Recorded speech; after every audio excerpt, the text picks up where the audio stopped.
Hello, beautiful humans, and welcome to the Mental Wellness Wake Up Show, a weekly podcast where growth minded, creative people come to learn best practices from both spirituality and psychology that create lasting well being.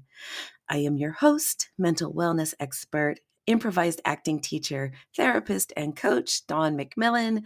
Let's get to it. Hello, beautiful humans.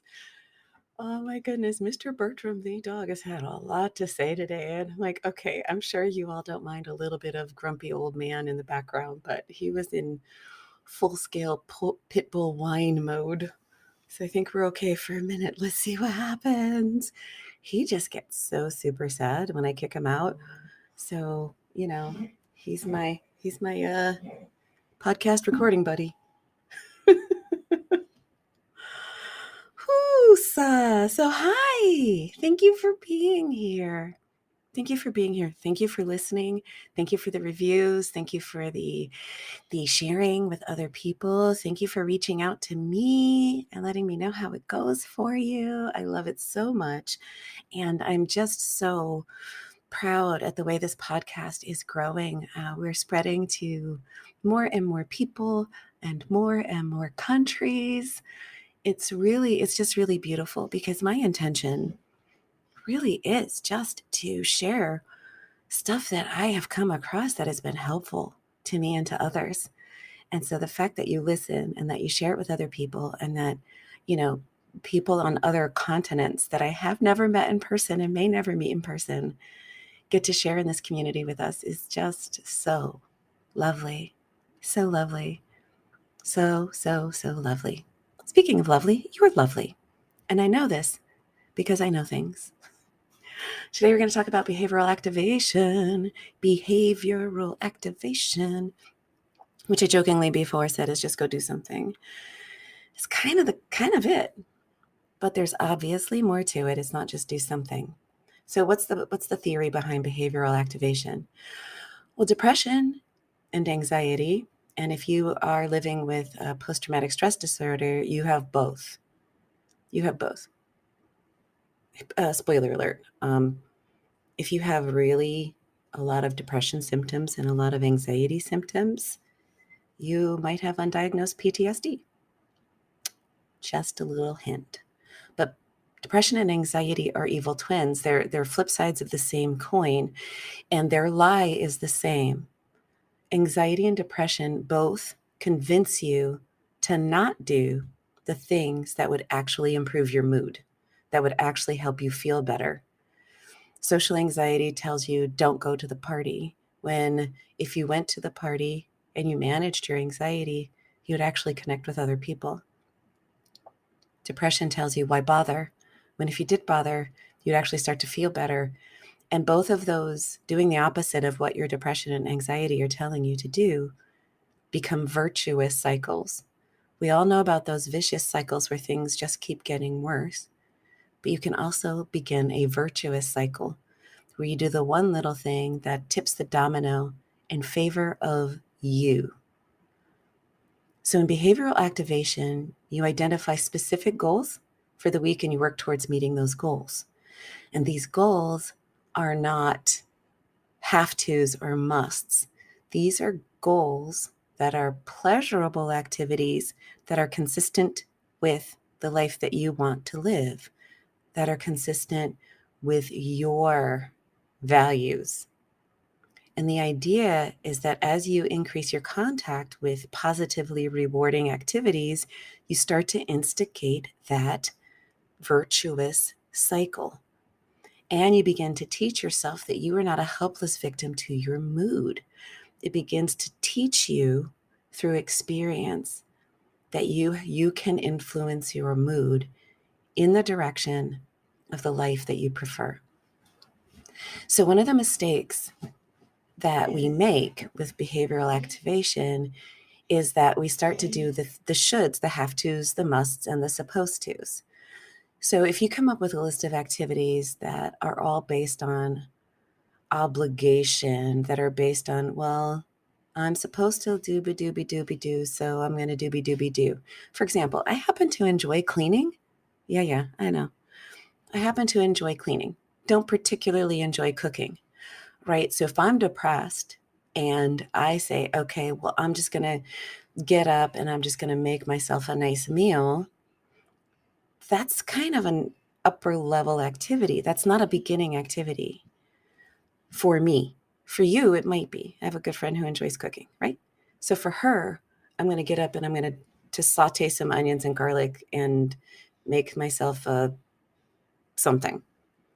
That would be her first level. For me, that would piss me off. Right? But if I get up and I make sure, and I go into my bathroom and I make sure that all the dirty clothes are fully in the hamper and I put away some things and wipe down the sink, I'm going to feel better. So you need to choose those activities that are in alignment for you, that really matter to you and that are about your values and desires. And then that's going to give you that extra boost of motivation. So we think that we need to be motivated to do something. Motivation comes after you begin, not before. You have to start the activity to feel like doing the activity. Start the activity to feel like doing the activity. This also relates to sexual desire for many women, right? A lot of times you got to get your body beginning the activity before you desire the activity. But I digress.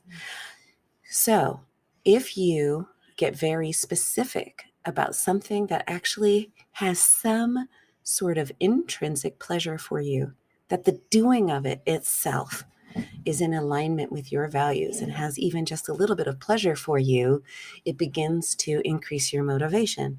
And then you can do the next thing and the next thing. So you got to make sure it's specific and measurable.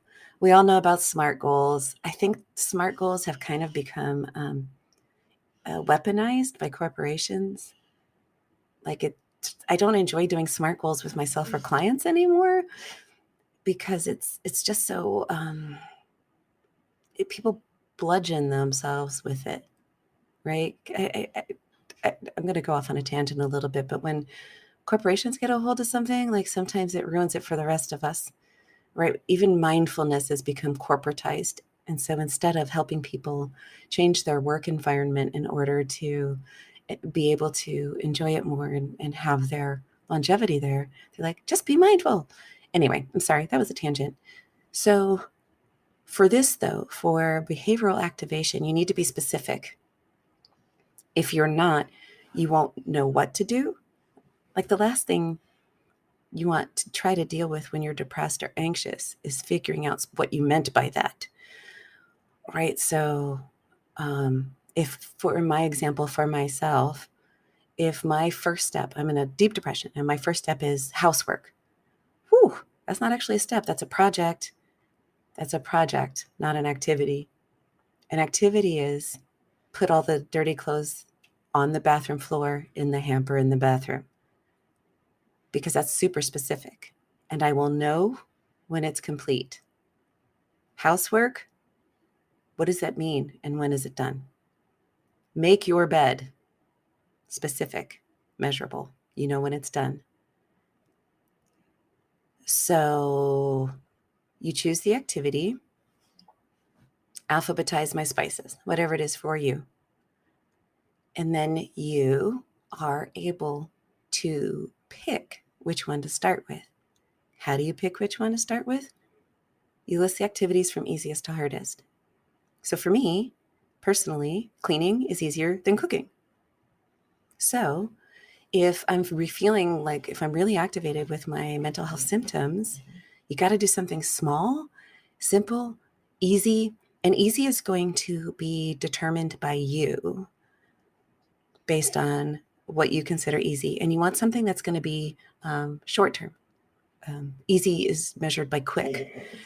So the first thing that you want to do is probably not going to be something that takes an hour. Sweep the porch may take 10 minutes. Mow the lawn, if you have, an acre out back, it's going to take a little bit of a long time. So if you give yourself something that's too long to do, your avoidance behaviors, which are what depression and anxiety use to perpetuate themselves. Anxiety and depression use avoidance behaviors to perpetuate themselves. Avoidance perpetuates anxiety and depression.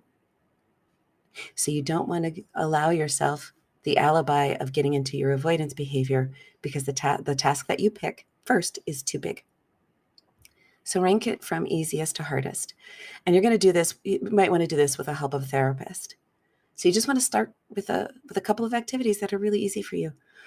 Maybe your first activity is going to be sharpen your pencils. That's the easiest thing to do. And then the second one is color.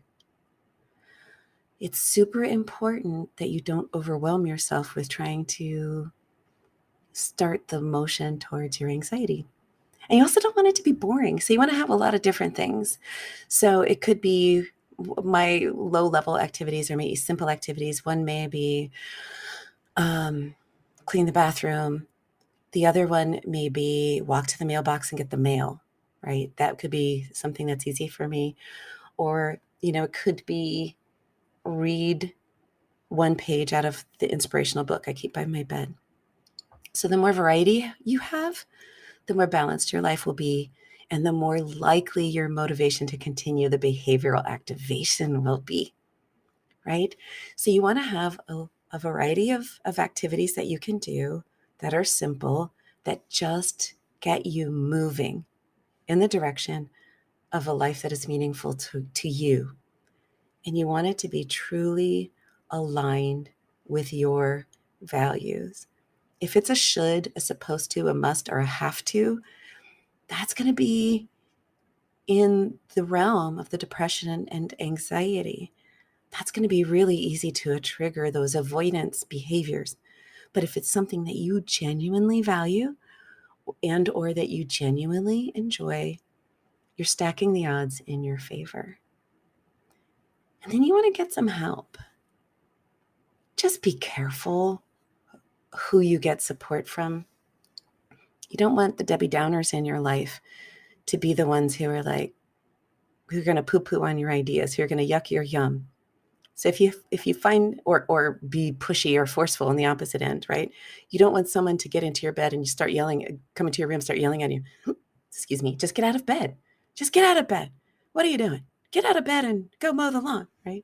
That's not helpful. So maybe it's your therapist, maybe it's your 12-step group, maybe it's a friend, and you tell them how to help you. Say, hey, here's my list of things that help me get out of my depression or my anxiety. Can you help me, remind me, and help me do that, right? So if your first thing maybe is dance to Happy by Pharrell, then maybe your friend calls you and when you answer the phone, they just start playing it for you or something like that. And then the other piece is challenge yourself to actually be present with the thing you're doing. So especially with the moods, the anxiety and the depression, you can sort of get your body to start doing it, but your mind is still in the depression and anxiety loop. So you pick the easy thing that's in alignment with your values, and then do your best to actually be present with the thing that you're doing. Most of all, be kind. Be kind. Be kind. Just have a little compassion for the you that has come to these behaviors. Honestly, you've got something going on within you that is challenging. So just one step at a time. Even a small number of activities can have a huge result on your mood. And when you have that result on your mood, it becomes a self-rewarding progress. So if you are willing to have your PTSD, your depression, your anxiety, and the avoidance behaviors that go with them, if you're willing to get better, start slow, have compassion, and trust the process, because even a little bit of progress is going to make a big difference. And so what you got to do is you got to reward yourself, right? Recognize your accomplishments, We've talked about this before. If you say, for whatever reason, even if it's not behavioral activation to get out of depression, anxiety, or PTSD symptoms, if you say, I'm going to chop my asparagus, and that's your thing, when you chop the asparagus and you are paying attention to the asparagus that you're chopping, you celebrate the heck out of yourself for doing it. You reward yourself and be like, woohoo, look at me go, yay me. And maybe the best you can do in the moment is, oh, yay, I did it. But hear me now, believe me later, my beautiful friends, even those little activities, that little bit of mindfulness, that little bit of celebration, it's rewiring your mind-body, your body-mind, and it's going to help you get better. So if you are willing to get better, behavioral activation is a gorgeous tool to have in your toolkit. This one is really one you can do on your own. I lean towards having a professional help you with it. A lot of times we start to reach for these tools to start for the first time when we're on a downward slide and we're not always thinking clearly. So if you're in a good mood right now, or if you're kind of good, now is the time to do it. If you're feeling yourself on a downward slide, run, don't walk to your therapist and ask about behavioral activation. Or look it up for some worksheets on the webs. If you type in behavioral activation worksheet, there's some really good ones. I think the one that I like is on Therapist Aid, I think is the name of the website. And get started so that when the symptoms, let me scratch that, delete that. If your symptoms become really troublesome, you'll already have the work done to reach for. Because it's always great if you can catch yourself before they're really bad. It's much easier to get yourself out of a 5-inch hole than a 5-foot hole. But here's the thing about behavioral activation. The more you use it, the shallower those pits get. Your symptoms will become shorter in duration and will lessen in intensity. And isn't that a pretty good outcome?